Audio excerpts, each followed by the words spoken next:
Today I wanted to talk about something that's primarily going to be more useful for newer service dog handlers, and that is the topic of ID and registration.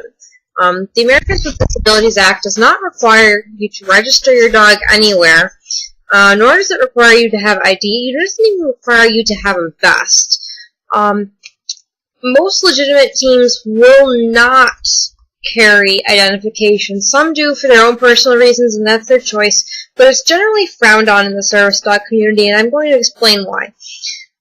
Because the ADA makes it illegal for them, for a business or a place of public accommodation, to require identification on a condition of letting you into a business, when you flash an identification card, it makes it more difficult for the team after you to go into that same business, because the business then thinks that they legally can require it, and they think that every team has such identification, which is not the case. So if you go in and then and you show your identification, which is usually something that's purchased online through a scam website, because you do not require these identifications or these registrations, and these online businesses are charging anywhere from $30 to, in some cases, like $200 just for these flimsy little IDs and a vest, and not doing any verification of training, and contributing to the fake service dog problem that's plaguing us all. You're supporting these organizations that are making service dog teams' lives more difficult.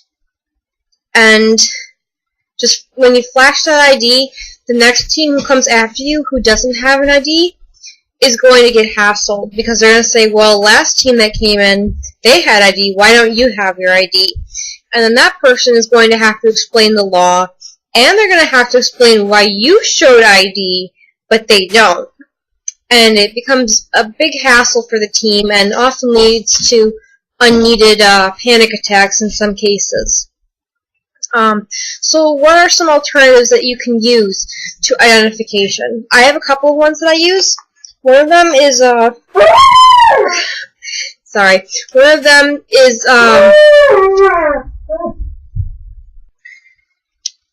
is an ADA card, which just states the basics of the laws for businesses. It says the two questions that a business may ask, which is this a service dog?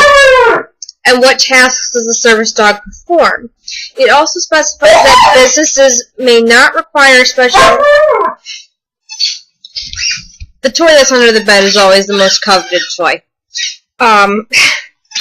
Anyway, this also states that they cannot require special identification, they cannot ask about a person's disability, they cannot charge additional fees for the animal, and they cannot refuse admittance, isolate, segregate, or treat the person less favorably than other patrons. It also specifies when a service animal can be excluded, such as when the animal is out of control and the handler does not take effective action to control the service animal. It also has a blurb about like restaurant areas that prepare food, and that they have to allow service animals in. It also has the ADA's hotline number, so these are really useful, even just to hand out to businesses so they know for the future, even though it's really their obligation to know the law in the first place. I have a couple other cards printed out.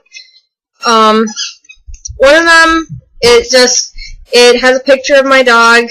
It has his name. I wouldn't always suggest putting your dog's name on there, because people read it and they feel tempted to call your dog's name out. It can be a distraction. I also put on here that it's a service dog and access is required by state and federal law. I also put on here, question stress handler, please refrain from inquiries. And just some general information about service dogs. Such as not to pet them, feed them, distract them, or make high-pitched noises. And then on these, I just have a quick blurb about the ADA and the two questions that they can ask, and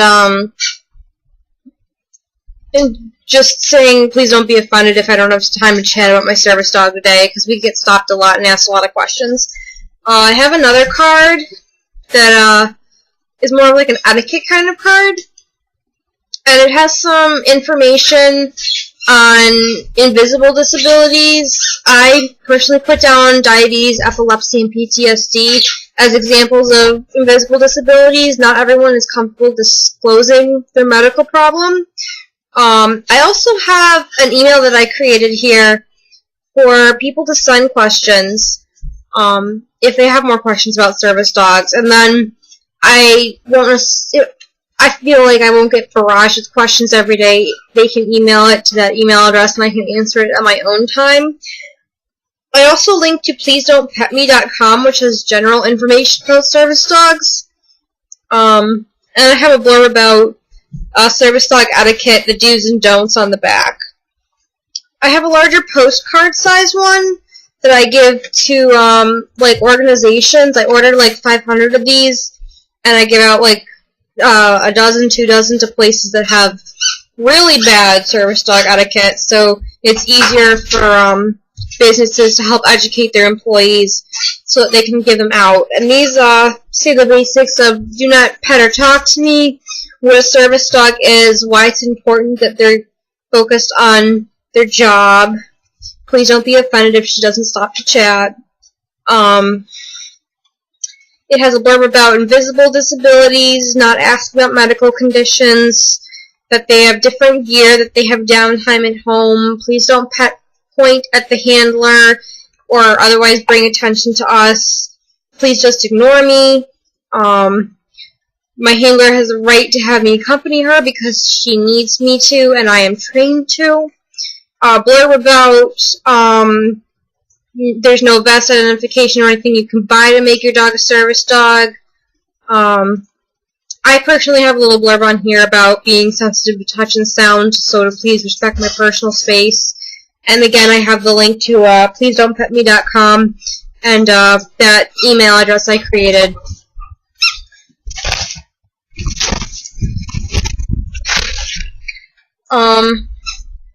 So I'm personally very happy with Vistaprint, but I mean, they've been pretty affordable and stuff. You can get coupon codes online. If you can't afford that, just use your home printer. You can print that stuff out. But those are more useful, and they really cut down, I feel, on access problems, because you're giving them something to give them information, and the fact that you have it on you already, I would expect that more from a legitimate team than someone who's just presenting their pet as a service dog.